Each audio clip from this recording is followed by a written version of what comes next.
Hello students, कैसे हो सब। अभी ऐसे की एग्ज़ाम कंप्लीट हो गई हमारी। आशा रखती हूँ आप सब ने बहुत ही अच्छे से पेपर्स लिखे होंगे। लिखे हैं ना अच्छे पेपर्स, और अच्छे मार्क्स भी आने चाहिए। क्योंकि हमने पूरा रिवीजन अच्छी तरह से किया था, लिखा था। हाँ, आज हम न्यू सेक्शन सेमेस्टर 2 का सब स्टार्ट कर रहे हैं। हम्म, तो आज हम 13 पोयम करेंगे, जिसका नाम है नीति के दोहे। हम्म, जिसको लिखा है रहीम ने। आपको पहले भी 9th में दोहे आते थे, कबीर, रहीम, तुलसीदास, ऐसे। तो रहीम ने दोहे ही लिखे हैं। तो आज वापस से हम दोहे पढ़ेंगे। तो थोड़ा हम हमेशा की तरह कवि के बारे में जान ले। रहीम जी का जन्म लगभग 1553 यानी कि 1553 ईस्वी सन में हुआ था, और उनकी मृत्यु 1626 में हुई थी। रहीम का पूरा नाम अब्दुल रहीम खान था। उनके पिता का नाम बेरम बरबा था, जो अकबर के अभिभावक थे। रहीम अकबर के 9 रत्नों में से एक थे। रहीम की कार्यक्षमता और बुद्धिमत्ता से अकबर बहुत प्रभावित थे, और इसलिए उन्होंने रहीम को अपने दरबार का महामंत्री का सर्वोच्च पद प्रदान किया। आपको ये 1 लाइन आंसर में पूछा जा सकता है, या तो MCQs में, कि रहीम किसके दरबार में महामंत्री का पद, या तो अकबर के दरबार में महामंत्री के पद पर कौन था, तो वो रहीम थे। ऐसे उलट पुलट करके आपको या तो 1 लाइन आंसर, या तो MCQs, या तो फिलिंग द ब्लैंक्स, उसमें ये पूछा जा सकता है। रहीम संस्कृत, अरबी, फारसी से के विद्वान थे। दानी के रूप में बहुत सुविख्यात थे, यानी कि फेमस थे। जीवन के व्यवहारिक अनुभव को उन्होंने सत्सई में व्यक्त किया है। प्रथम दोहे में परहित की भावना, दूसरे दोहे में सही संबंध की रीत और सच्चा प्यार, तीसरे दोहे में छोटी चीज का महत्व, चौथे दोहे में दीनबंधु की बात की गई है, पांचवें दोहे में कड़वे वचन बोलने वाली की स्थिति का वर्णन है, छठे दोहे में उत्तम व्यक्ति की प्रवृत्ति, सातवें दोहे में बिगड़ी हुई बात को छोड़ देने की, आठवें दोहे में धैर्य का महत्व, तथा अंतिम दोहे में किसी से मांगना नहीं चाहिए, इस बात को उद्धृत किया है। मतलब यहाँ पे हमें कुछ न कुछ संदेश दिया है दोहों के द्वारा। अलग अलग यहाँ पे 9th दोहे दिए हैं, तो रहीम ने एक एक दोहे में हमें कुछ न कुछ सीख दी है, जो आज हम पढ़ेंगे और उसको हमें ग्रहण करनी है। फर्स्ट दोहा है, तरुवर फल नहीं खात है, सरवर पीही न पान, कही रहीम पर काज हित, संपत्ति सुचहि सुजान। तरुवर यानी कि वृक्ष फल नहीं खाता है।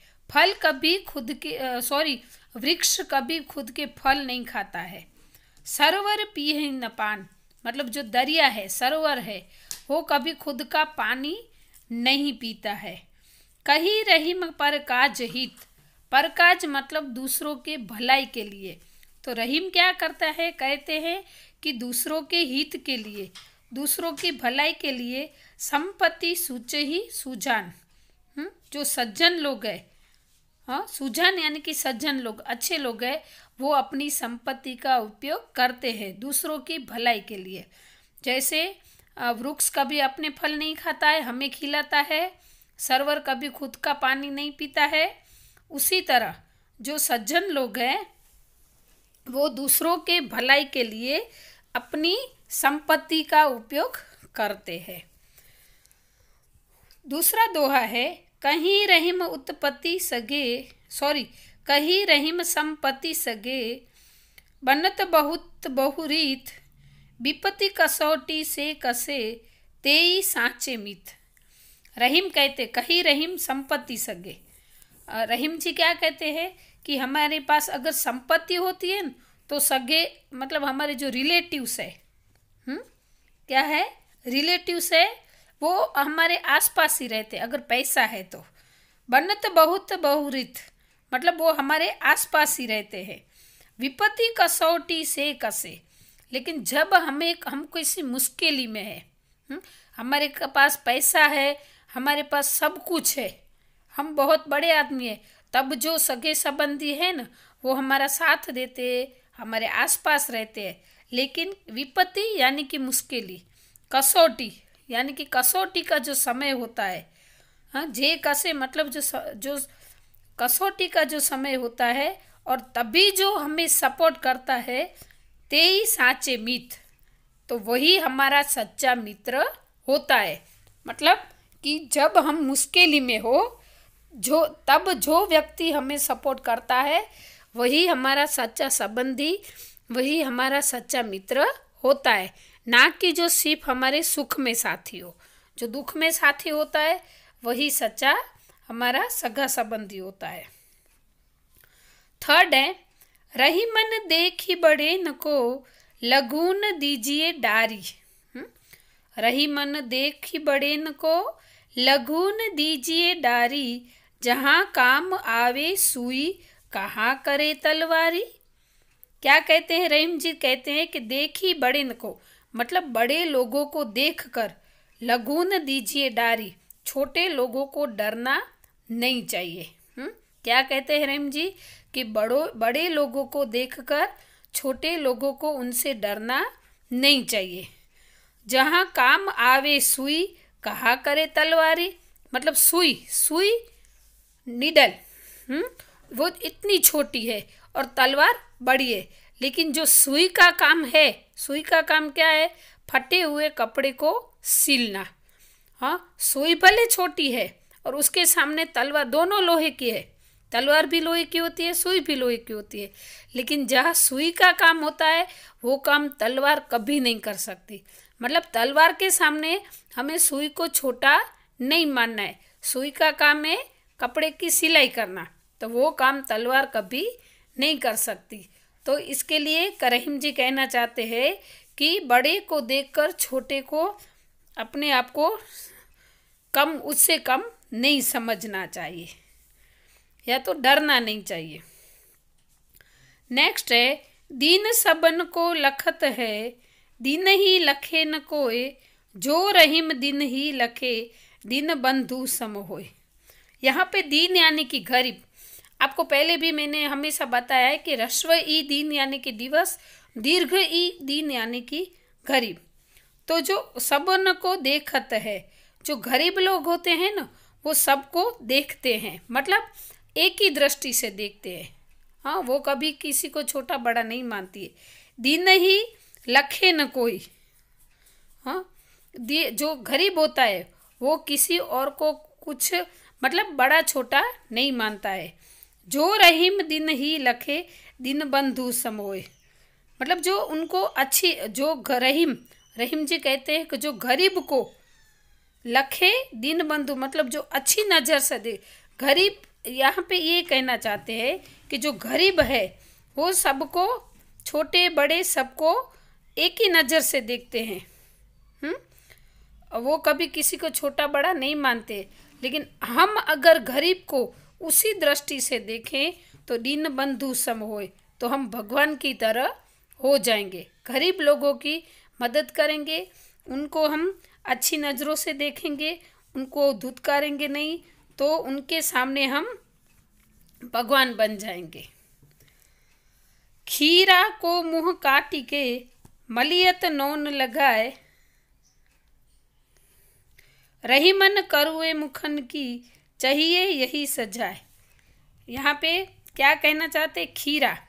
खीरा यानी कि काकड़ी जिन्हें आपने कही है। यहाँ पे रहीम कहना चाहते हैं कि खीरा को मुँह काटी के, मतलब हम जब बाजार में ककड़ी लेने जाते हैं ना, तब देखो मम्मा टेस्ट करती है, उसके ऊपर से थोड़ा कट करके कि वो कड़वी तो नहीं है ना, वो हम हमेशा टेस्ट करते हैं।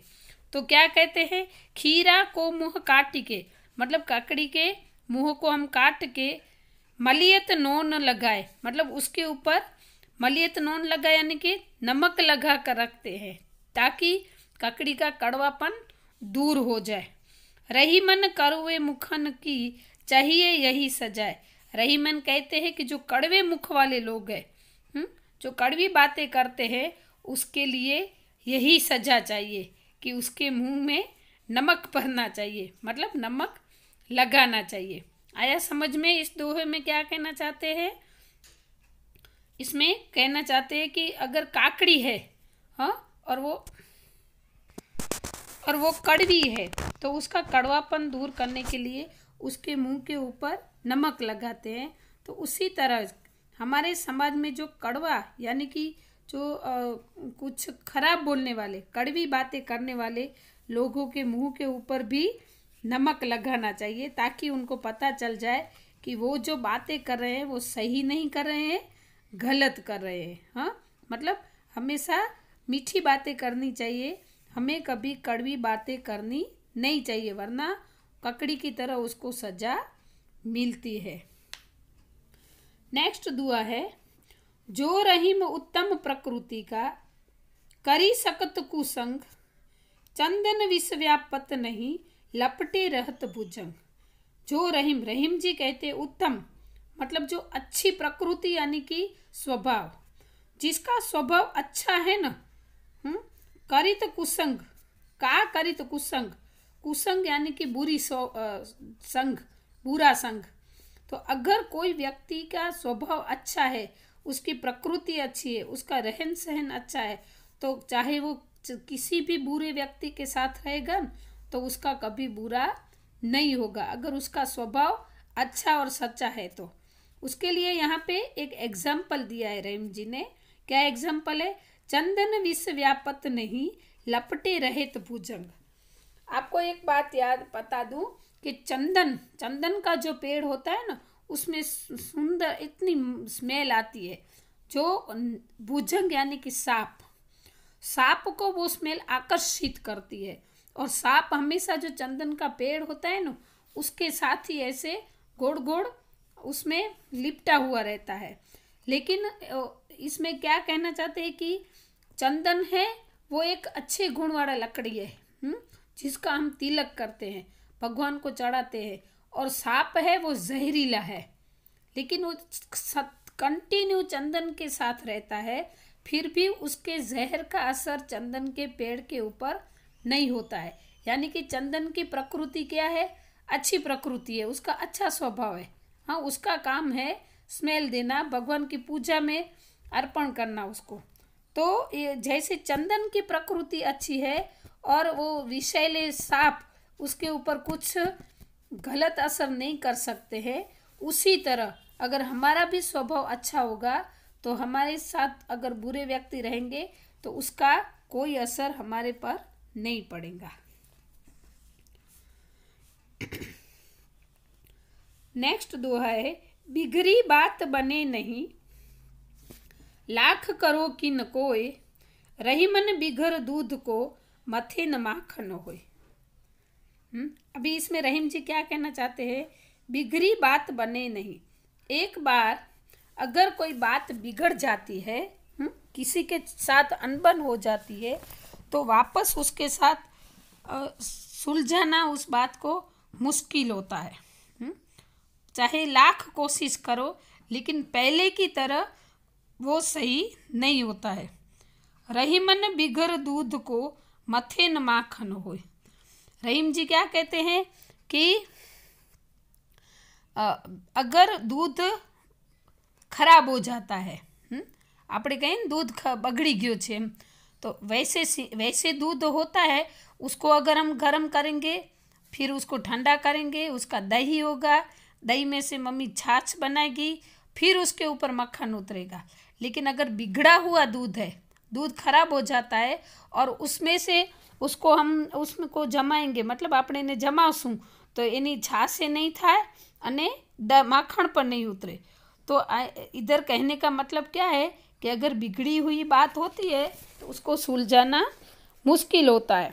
जैसे इसके लिए यहाँ पर रहीम जी ने बिगड़े हुए दूध का एग्जाम्पल दिया है कि उसके ऊपर फिर मक्खन उतारना इम्पॉसिबल होता है। रही मन विपदा हूँ भली। नेक्स्ट है, रही मन विपदा हूँ भली, जो थोड़े दिन होए, हित अनहित या जगत में, जानी परत सब कोई। रहीम जी क्या कहते हैं? विपदा यानी कि मुश्किली। हमारे लिए जो मुश्किली है ना, वो सही रास्ता दिखाने वाली होती है। क्यों? तो जो थोड़े दिन है, मुश्किलें हमेशा जीवन में थोड़े दिन के लिए होती है, बहुत दिन मुश्किलें नहीं चलती है। कठिन परिस्थिति जो होती है वो थोड़े समय के लिए होती है, लेकिन वो हमें क्या करा, हित अनहित यानी कि भला बुरा या जगत में जानी परत सब कोई, कि कौन हमारा भला सोचता है और कौन हमारा बुरा सोचता है, वो इसी परिस्थिति में हमें पता चल जाता है कि कौन हमारे सुख का साथी है और कौन हमारे दुख का साथी है। तो वो मुश्किल के टाइम हमें पता चल जाता है। लास्ट है, रही मन वे नर मर चुके, जे कहूँ मांगन जाही, उनसे पहले वे मुए, जिन मुख निकसत नाही। यानी कि रहीम जी कहते हैं कि वो नर मतलब वो आदमी, मनुष्य मर चुका है। कौन सा मनुष्य मरा हुआ मानते हैं किसको? तो जो जे कहूँ मांगन जाई, कि अगर हमारे हाथ पैर सलामत है और हम मांगने के लिए जाते हैं, तो रहीम जी ऐसे आदमी को, ऐसे व्यक्ति को, ऐसे मनुष्य को मरा हुआ मानते हैं। उनसे पहले वे मुए, लेकिन रहीम जी क्या कहते कि उससे पहले तो मैं उसको मरा हुआ मानता हूँ, जिन मुख निकसत नाई, कि जिसके पास धन दौलत पैसा है और वो देने के लिए मना करता है, तो वो आदमी उससे पहले मरा हुआ है। मतलब कि जो मांगता है वो तो मरा हुआ है ही, लेकिन जिसके पास धन दौलत है, पैसा है, वो किसी को दान देने के लिए, किसी को मदद करने के लिए मना करता है, वो उससे पहले मरा हुआ है। तो स्टूडेंट्स, ये बहुत ही अच्छे दोहे थे, ये यहाँ पे कंप्लीट होते हैं। अस्तु।